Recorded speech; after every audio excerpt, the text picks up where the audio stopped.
రోజుకొకసారి మిమ్మల్ని కలుస్తూనే ఉంటాను ఏదో ఒక రకంగా. So I will save it for then. But ఈరోజు అంతా మీరంతా చాలా ఆకలిగా కనిపిస్తున్నారు, చాలా క్వశ్చన్స్ ఉన్నట్టున్నాయి. So we will jump into the Q&A. Absolutely yes. ఆకలి అంటున్నారు, పక్కనేమో రెడీగా పెట్టుకున్నారు. అది మీకోసం కదా సార్, నా కోసం, నేను కొంచెం కంఫర్టబుల్గా ఫీల్ అవడం కోసం. భయపెడుతున్నారేమో అని. లేదు సార్, మిమ్మల్ని భయపెడితే ఎలా సార్, మీతో చాలా పనులు ఉంటాయి మాకు. సరే, అంటే మీరు ఇప్పుడే చెప్పారు పూర్వం నోస్టాల్జియా కొంచెం ముందుగా రిలీజ్ చేసేవాళ్ళు, 15 రోజులు పాటు దాన్ని మాట్లాడుకునేవాళ్ళు అని చెప్పేసి. బట్ దీని వెనకాల ఈ డిఫరెంట్ మూవీ అంటే డిఫరెంట్ అని అంటే ఇన్ ద సెన్స్ మీరు చేసే మూవీల్లో డిఫరెంట్ మూవీకి జనాల్ని ప్రిపేర్ చేయడం కోసమని అని కూడా అనుకోవచ్చా? అర్థం కాలేదు సార్. ఈ ట్రైలర్ ఇంత ముందుగా వదలడం కానీ సెన్సార్ ఇంత ముందుగా ఇదంతా కూడా జనాల్ని ఈ సినిమా పట్ల ప్రిపేర్ చేయడానికి కూడా అనుకోవచ్చా? No, actually the most prepare చేయడానికి ఏం కాదు సార్. ఎందుకంటే actually the most violent shot of the teaser and trailer రెండు కలిపి చూసుకుంటే టీజర్లో పడిపోయింది మోస్ట్ వైలెంట్ షాట్. సో అదే ప్రిపేర్ చేసేసింది. It is just that excitement పెంచడానికి. అంటే ఇప్పుడు చాలామంది ఏమవుతుందంటే ఇప్పుడు రీసెంట్గా వైలెన్స్ ఎక్కువ ఉన్నప్పుడు ఆటోమేటిక్గా violence for the sake of violence అని డౌట్లు వస్తున్నాయి. ముందు ఆ డౌట్ క్లారిఫై చేసేయాలి. ట్రైలర్లో ఫస్ట్ షాట్ అందుకే వేసినట్టున్నారు. ఏది నో, అంత ఆ షాట్ గురించి స్పెషల్గా ఆలోచించలేదు. కానీ మన సినిమా తాలూకు ట్రైలర్ పడిందంటే ఇది ఎంత కంటెంట్ ఓరియంటెడ్ ఫిల్మ్, ఎంత సాలిడ్ స్ట్రాంగ్ స్క్రిప్ట్ ఉంది అన్నది మీకు క్లారిటీ వచ్చేస్తుంది. ఆ తర్వాత ఈ ఊహాగానాలు, ఇది అదై ఉండొచ్చా, అది ఇదై ఉండొచ్చా, ఇలాంటి డిస్కషన్స్ అన్నీ ఉండవు. అండ్ జనరల్గా ఎక్సైట్మెంట్ పెరుగుతుంది. అండ్ ఇన్ని రోజుల ముందు చేయడం వల్ల ఏంటంటే డెఫినెట్గా ఆ టాపిక్ రోజు రోజుకి మల్టిప్లై అవుతుంది. కాబట్టి it will add to the films buzz అని అనిపించింది. అండ్ మాకున్న స్ట్రాంగ్ కంటెంట్ మీద నమ్మకం. And everything is very just content అంటే చాలా థియేట్రికల్ కంటెంట్ అది. అంటే ఇట్స్ జస్ట్ నాట్ చాలా ఇంట్రెస్టింగ్గా చాలా బ్యూటిఫుల్గా రాశారనో రైటింగ్ అనో ఇంకోటనో కాదు. అన్ని డిపార్ట్మెంట్లు కలిసి ఒక గ్రేట్ థియేట్రికల్ ఎక్స్పీరియన్స్ ఇవ్వడం కోసం తీసిన సినిమా. సో మీకు ఆ ఐడియా వచ్చేసిందంటే ఆ ఎక్సైట్మెంట్ ఆల్రెడీ స్టార్ట్ అయిపోతుందని ట్రైలర్. 9 నెలల పాప మీద కత్తి పెట్టినప్పుడే దాని తర్వాత మీరు ఎంత వైలెన్స్ చేసినా జస్టిఫైడ్ అంటారు జనాలు. చాలా నరకాలరా, చంపాలరా అనే ఇది ఉంటుంది. మీరు అలాంటిది ఏదైనా మీ కళ్ళ ముందు విజువల్ జరిగితే మీరే నరికేస్తారు నాకు తెలుసు మూర్తి గారు. So I think it is all it is an emotion. మనకు వైలెన్స్ అన్నది ఇమోషన్ స్ట్రాంగ్గా ఉన్నప్పుడు వైలెన్స్ చాలా చాలా బాగా పండుతుంది అనడానికి మన గ్రేటెస్ట్ ఎగ్జాంపుల్ రాజమౌళి గారు ఉన్నారు. Because we across India now we look up to him. Reason is not because ఆయన యాక్షన్ ఎపిసోడ్ చాలా బాగా తీస్తారని కాదు, దానికి కావాల్సిన బలం, దానికి కావాల్సిన ఒక ఎమోషనల్ సాలిడ్గా పడుతుంది కాబట్టి. So I think I always believe in that. Shailesh also believes in that. So ఈ సినిమాలో మీకు ప్రతి ఒక ఏమంటారు, ఒక చిన్న పూనకం వస్తుంది ఆ వైలెన్స్ చూస్తున్నప్పుడు. అది రావడానికి కారణం మీరు చూస్తున్న విజువల్లో, మీరు చూస్తున్న వైలెన్సో కాదు, అక్కడున్న సిచ్యువేషను, దాని వెనుకున్న ఒక emotion. So that is how violence should be, I feel. మీ సినిమాల్లో ఎన్ని ఉన్నా ఎలా ఉన్నా జెర్సీ మూమెంట్ అనేది మెమరబుల్ మూమెంట్, ఆ ట్రైన్ సీన్. సో దాన్ని మరోసారి అలాంటి సీన్ని మీ ఫ్యాన్స్ కావచ్చు, సినిమా ఫ్యాన్స్ కావచ్చు అందించాలన్న ప్రయత్నమా? ఇందులో ట్రైలర్లో 1-2 షాట్లు పడ్డాయి. ఎలాంటిదండి? అరిచేదా? మీరు భలే కనెక్ట్ అయ్యారు సార్. అసలు మాకు అసలు థాట్ కూడా రాలేదు ఇప్పుడు దాకా. బట్ నో, కాదు సార్, అది వేరే ప్రపంచం, ఇది వేరే ప్రపంచం. Last question. ఇప్పుడు నాని 100 కోట్ల మార్కెట్ దాటేసిన హీరో, 100 కోట్ల కలెక్షన్ దాటేసిన హీరో. సో ఇప్పుడు టైర్ 1లో చేరిపోయినట్టేనా? టైరా? అది ఎక్కడ ఉంటుంది సార్, అది ఎలా ఉంటుంది నాకు తెలియదు. But I never understood this question, Murthy garu. Genuinely, I'm saying it's not about. I will. No, అది media created sir. It is అదేమి మనకి డిక్షనరీలో ఉన్న వర్డ్ కాదండి అది. ఇట్ జస్ట్ మనం క్రియేట్ చేసుకున్నది. ఇంకా దాన్ని బట్టి మీరు రకరకాల వాటిలో పెడితే దాని గురించి ఇంకా I never thought about it like that అండి. It sometimes it feels weird. నన్నే కాదు, అసలు ఎవరినైనా సరే. మీ ఫేవరెట్ యాక్టర్ అంటే ఎవరో చెప్పండి, మీరు ఎవరి సినిమాకి వెళ్ళాలని ఉందో చెప్పండి, ఎవరి సినిమాలు ఎలా ఆడుతున్నాయో చెప్పండి, ఎవరి సినిమాలు తగ్గట్టుగా వాళ్ళ బడ్జెట్స్ కానీ సెటప్ కానీ అన్నీ యాక్టర్స్ అందరూ చేసుకోవాలి.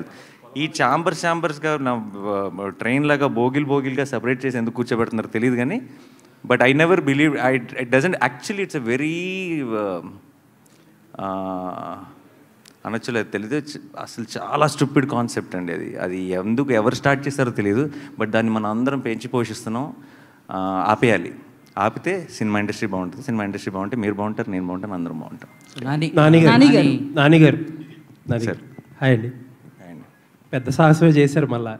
ఎందుకంటే ఒక సెక్షన్నే అంటే కిడ్స్ని ఫెయింట్ హార్టెడ్ని అసలు రావద్దని డైరెక్ట్గా మీరే చెప్పేస్తున్నారు.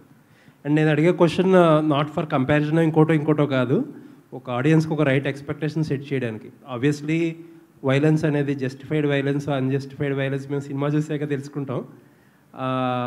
వైలెన్స్ అనేది ఎక్కువే ఉంది. ఒక మీటర్ సెట్ చేయాలంటే ఆడియన్స్కి ఒక ఎక్స్పెక్టేషన్ సెట్ చేయాలంటే ఇప్పుడు యానిమల్ కానీ, కిల్ కానీ, మార్కో కానీ ఏ లెవెల్లో ఎక్స్పెక్ట్ చేయొచ్చు violence? Nothing to do with అండి. అంటే కంపారిజన్ కాదు, ఏ సినిమాకి ఆ సినిమా అంటే కైండ్ ఆఫ్ అసలు కంపారిజనే కాదు, but the kind of blood shed ఆ మూడు లాగా ఆ 3 సినిమాలు ఐ థింక్ 3 డిఫరెంట్, చాలా ఈ సినిమాకి చాలా దూరంగా ఉండే సినిమాలు. అంటే వాటి గ్రామరే వేరు, దీని గ్రామర్ వేరు. సో నేను ఆ స్కేల్ని ఈ స్కేల్ని పక్క పక్కన పెట్టి అంటే నేను స్పిల్ అయిన బ్లడ్ ఎన్ని లీటర్లు స్పిల్ చేశారు అనే దాని మీద అలాంటి లెక్కలో చెప్తారు. అలా ఏం లేదు కానీ but it is a very, మీకు ట్రైలర్లో చూసినప్పుడైనా మీకు వైలెన్స్ అనిపించవచ్చు, కానీ మీరు సినిమా చూస్తున్నప్పుడు వైలెన్స్ ఏంటి ఇంత ఉంది అసలు మీకు ఆ థాటే రాదు. మీరు జస్ట్ కథతో ఫాలో అవుతారు, మీరు ఆ నరేటివ్తో ఫాలో అవుతారు, నెక్స్ట్ ఏంటి అని చూస్తారు. సో అప్పుడు మీరు ఇలా సపరేట్గా వైలెన్స్ అని సపరేట్ చేసి చూడరు. అది మేబీ ట్రైలర్ కాబట్టి మీరు, లేదంటే మీకు పాత ఇంతకుముందు ఎగ్జాంపుల్స్ ఉన్నాయి కాబట్టి మేబీ ఇమీడియట్గా మీకు అన్ని మైండ్లో ఫ్లాష్ అయి ఉండొచ్చు. బట్ ఒక్కసారి థియేటర్లోకి వెళ్ళిన తర్వాత మీరు ఆ హిట్ 3 ఆ ప్రపంచంలోకి వెళ్ళిపోతారు, ఆ కథనే ఫాలో అవుతారు, నెక్స్ట్ ఏంటి అన్న ఒక క్యూరియాసిటీతోనే సినిమా అంతా చూస్తారు. All the best. Thank you. నానిగారు, బేసికలీ మీరు మార్నింగ్ వైజాగ్లో మాట్లాడుతూ అన్నారు కదా, ఎవరైతే యాక్షన్ మూవీస్ నా నుంచి కోరుకుంటున్నారో వాళ్ళు థియేటర్కి రావచ్చు, మిగతా వాళ్ళు కొంచెం దూరం ఉండండి అని. సో మీకు ముఖ్యంగా పిల్లలు, లేడీస్ ఎక్కువ ఫ్యాన్ ఫాలోయింగ్ ఉంది, వాళ్ళు రాకపోతే కలెక్షన్స్ మీద ఎఫెక్ట్ పడదంటారు? అందరి కోసం అన్ని సినిమాలు అందరి కోసం చేయడం మొదలెట్టారు అనుకోండి, అప్పుడు అసలైన కలెక్షన్స్ మీద ఎఫెక్ట్ పడుతుంది. So I think we should do what we genuinely believe in, and it's definitely పర్టికులర్గా ఇలాంటి కొంచెం వైలెన్స్ ఎక్కువ ఉన్న సినిమా క్రైమ్ థ్రిల్లర్, ఆబ్వియస్లీ అది జానర్. అది మనకి తెలిసినప్పుడు, అది పిల్లలకు కాదని తెలిసినప్పుడు మనమే ఇప్పుడు వాళ్ళు ఏ సర్టిఫికేట్ ఇవ్వబోతున్నారు కాబట్టి నేను పిల్లలు వద్దని చెప్పడం కాదు, అది నా బాధ్యత, నేను చెప్పాలి, నేను తీసుకెళ్ళాను కదా నా కొడుకుని. So it is a very important responsibility, and నాకు it's not about every film. So ఇప్పుడు మీరు అన్నట్టే, ఇప్పుడు ఎక్కడైతే ఒక సెక్షన్ ఎక్కడైతే తగ్గుతారో ఇంకొక సెక్షన్ పెరుగుతారు. సో అది ఇంకా డబల్ కూడా అవ్వచ్చు. వీల్ వెరీ సూన్ నో, ఇంకా జస్ట్ 15 రోజులే ఉంది కాబట్టి మనకు తెలుస్తుంది. అయితే బేసికలీ నాని నుంచి ఒక మంచి లవ్ కావచ్చు, ఎమోషనల్ మూవీస్ కావచ్చు, ఇట్లాంటివన్నీ ఎక్స్పెక్ట్ చేస్తారు. బట్ ఇంత వైలెన్స్, దాంతోపాటు ది ప్యారడైజ్లో కూడా బూతులు, నాని ఎటుపోతున్నాడు అనే క్వశ్చన్ ఒకటి రైస్ అవుతుంది, దానికి ఏం చెప్తారు? అవ్వదండి, మీకైంది అది అంతే. లేదు, చాలా మంది 10 సంవత్సరాల నుంచి వింటున్నానండి ఇది. ఇప్పుడు దసరా చేసినప్పుడు కానీ ఇంకోటి దసరాలో ఎక్స్ట్రీమ్ వైలెన్స్ ఉంటుంది, లాస్ట్లో తలలు తెగిపోతాయి అదేనా. And it's a blockbuster. And సరిపోదాలో చాలా సాలిడ్ వైలెన్స్ ఉంది, వీలో ఉంది, వాటన్నిటికి మించి ఉంది ఇది అంతే. మరి ఎదగాలి కదండి మనిషి, అంటే నెక్స్ట్ లెవెల్కి వెళ్ళాలిగా. So also it's not about that. Basically మీరు అన్నట్టు ఇందాక నాని సినిమా అంటే ఇది ఎక్స్పెక్ట్ చేస్తారన్నారు. నాని సినిమా అంటే మీరు యాక్చువల్లీ నా లాస్ట్ 4-5 years నుంచి చూస్తే నాకు తెలిసి, నేను ఆడియన్స్కి అయితే I feel like stay connected. Nani ఇంత లాస్ట్ సినిమా లాగానో, నాని ఇంత ముందు చేసిన సినిమాలో కాకుండా కొత్త చేస్తాడని చూస్తారని నేను అనుకుంటున్నాను. అండ్ నా ఆడియన్స్ నాకు తెలుసు అని నేను నమ్మితే కనుక, అండ్ ఐ థింక్ ఎగ్జాక్ట్లీ అదే చేస్తున్నాను. So I think they will be very happy. So Nani, Shailesh గారు ఒక్క నిమిషం నాని, ఇందులో ఒక పర్టికులర్ సీన్లోని ఆ విస్కీ తాగి ఆ స్ట్రక్ చేసే, విస్కీ ఎవరు చెప్పారు మీకు? కలర్ కనబడుతుంది కదా, either whisky or something. So ఆ స్ట్రక్ చేసే ఎమోషన్ ఉంటుంది కదా, అండ్ ఐ మీన్ అది ఎవరి ఇది అంటే లైక్ ఆ టైప్లో చేయాలి అని. మా ఎంటైర్ క్లైమాక్స్ పోర్షన్ కి స్టంట్ లీవీ టేకర్ అని ఆయన బాహుబలి చేశారు, విశ్వరూపం చేశారు, చాలా హాలీవుడ్ ఫిల్మ్స్ చేశారు. ఆయన్ని ఒక 2.5 నెలలు ఇక్కడ మేము కూర్చోబెట్టి తీసుకొచ్చేసి ఆయనతో మొత్తం స్టోరీ బోర్డింగ్లు, ప్లాన్లు, ప్రతిరోజు సాయంత్రం కూడా నేను శైలేష్ శైలేష్ అయితే ఇక ఆల్మోస్ట్ వాళ్ళిద్దరూ కాపురం చేశారు. సో ఇవన్నీ కాన్స్టెంట్గా వాళ్ళ డిస్కషన్లో, వాళ్ళ ప్రాసెస్లో ఆల్మోస్ట్ అంటే ఎంత ప్రొఫెషనల్ అంటే లీ అన్నవాడు, మీరు ఇప్పుడు చూస్తున్న యాక్షన్ అంతా మేము షూట్ చేయకముందే ఆ యాక్షన్ అంతా మాకు చాలా ప్రాపర్గా ఎడిట్తో, చిన్న ఒక రఫ్ సీజీతో, తన అసిస్టెంట్స్తో every small detail was meticulously planned.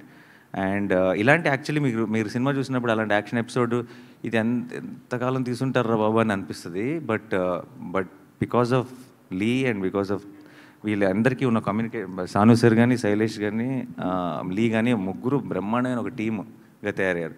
So వాళ్ళు ముగ్గురు క్రాక్ చేసిన ఇలాంటివి చాలా ఉన్నాయి పర్టికులర్ దట్ ఎపిసోడ్లో. అందులో ఒకటి ట్రైలర్కి వాడాం బేసిక్గా. అంటే is it like universe, like అంటే హిట్ యూనివర్స్ లాగా ముందు ఉన్న 2 పార్ట్స్లోని కాస్ట్ అండ్ ఇది కూడా ఉంటుందా? చాలా క్యారెక్టర్స్ ఇందులో కూడా ఉంటాయండి. బట్ దీని grammar I feel is very different from 1 and 2. అది నేను చెప్పాల్సిన అవసరం లేదు. I think trailer would have establish that fact. అని భయ్య, ఇంత వైలెన్స్ సినిమాలో చాగంటి గారిని ఎందుకు లాగాలనిపించింది? ఆయన లాగేమని మీరు ఎందుకు అనుకుంటున్నారు? ఎందుకు వాడారు? వాడారు అంతకంటే దాంట్లో కథలో చాలా ఇంపార్టెంట్ కనెక్షన్ ఉంది. ఇది జస్ట్ మీరు ట్రైలర్లో చూసింది ట్రైలర్ కోసం, మీకు నరేటివ్ కోసం వాడిన టూల్ కాదు అది. కథలో ఒక చాలా ఇంపార్టెంట్ కనెక్షన్ ఉంది. అండ్ ఆయన్ని కలిసి అది ఆయన చాగంటి గారు ఎప్పుడో చెప్పిన మ్యాటర్ కాదు, ఆయన సినిమా కోసం చెప్పిన మ్యాటర్ అది. అండ్ ఆయన శైలేష్ కలిసి ఎక్స్ప్లెయిన్ చేసి ఈ సినిమా ఐడియా ఏంటో ఎక్స్ప్లెయిన్ చేస్తే ఆయనకి నచ్చి ఆయన చేశారు. అండ్ ఆయనది దానికి ఆ మ్యాటర్కి ఇంకొంచెం లోతైన అర్థం మీకు సినిమా చూసినప్పుడు అర్థం అవుతుంది. హిట్ 1, హిట్ 2, ఇప్పుడు హిట్ 3 కదా, ఒకదానికి మించి డోస్ పెరుగుతూ ఉంది. దీనిలో వైలెన్స్, క్రైమ్ థ్రిల్లర్ అయినా కూడా వైలెన్స్ పెరిగిందా? ఇంకా కంటెంట్ కూడా ఏమన్నా పెరిగిందా? అఫ్కోర్స్ పెరిగిందని అనుకుంటున్నాం. మీరు ఫస్ట్ అంటే దీనికి ఇన్స్పిరేషన్ ఏమన్నా అంటే ఈ రీసెంట్గా యానిమల్ కానీ, మార్క్ కానీ, కిల్ కానీ ఇలాంటి వైలెంట్ ఫిలిమ్స్ చాలా వచ్చినాయి. సో వాటి ఇన్స్పిరేషన్ ఏమైనా ఉందా? ప్లస్ ఇది చూసినప్పుడు అవి గుర్తొచ్చే అవకాశం ఏమైనా ఉందా? లేదు, అసలు లేదు. బట్ అవకాశం మీకు గుర్తొస్తే చెప్పండి, ఏమైనా తర్వాత కూడా కలుస్తాగా రిలీజ్ తర్వాత. శైలేష్ గారు ఇక్కడ ఎస్ సార్, చంపడంలో కొత్త పద్ధతులు కనిపెట్టడంలో మీరు మాస్టర్ అని తెలిసింది సైంధవ ద్వారా. ఈ సినిమాలో ఏమన్నా కొత్త పద్ధతులు కనిపెట్టారా చంపడంలో? దాని మీద స్పెసిఫిక్గా ఎఫర్ట్ పెట్టి చేసిందేం లేదు సార్, అది ఆర్గానిక్గా అలా వెళ్తున్నప్పుడు జరిగింది. అండ్ యాజ్ ఐ సెడ్, ఈసారి we got Lee Whittaker is action choreographer, action designer for us. ఆయన రకరకాలుగా కొన్ని థియేటర్కి వెళ్ళి మూమెంట్స్ క్రియేట్ చేయడంలో మాకు చాలా ఇన్పుట్స్ ఇచ్చారు. So it's a different approach. చూడండి, స్క్రీన్లో చూసినప్పుడు తెలుస్తుంది. ఓకే, ఇంతకుముందు యాక్షన్ సినిమాలకి ఎన్ని బాటిల్ బ్లడ్ వాడారని అడగాలనిపించేది, ఇప్పుడు ఎన్ని ట్యాంకర్లు వాడారు మీరు సినిమాకి? మా ప్రొడక్షన్ డిజైనర్ ఇక్కడే ఉన్నారు. లేదు సార్, లెక్క పెట్టలేదు సార్. అంటే but lot of it was used obviously. మీకు స్క్రీన్లో కనిపిస్తుంది అంతా కూడా మ్యాక్సిమం మేము పోసిన బ్లడ్, అది ఆర్టిఫిషియల్ బ్లడ్ కాబట్టి చాలా వాడాము. నాని గారు, హాస్టల్ లాంటి సినిమా తాలూకా రిఫరెన్స్ ఏమైనా ఉందా ఇందులో? Which film sir? Hostel, Hollywood మూవీస్లో హాస్టల్ అనే ఒక మూవీ ఉంది. So is there any? No, this is a very different kind of a genre.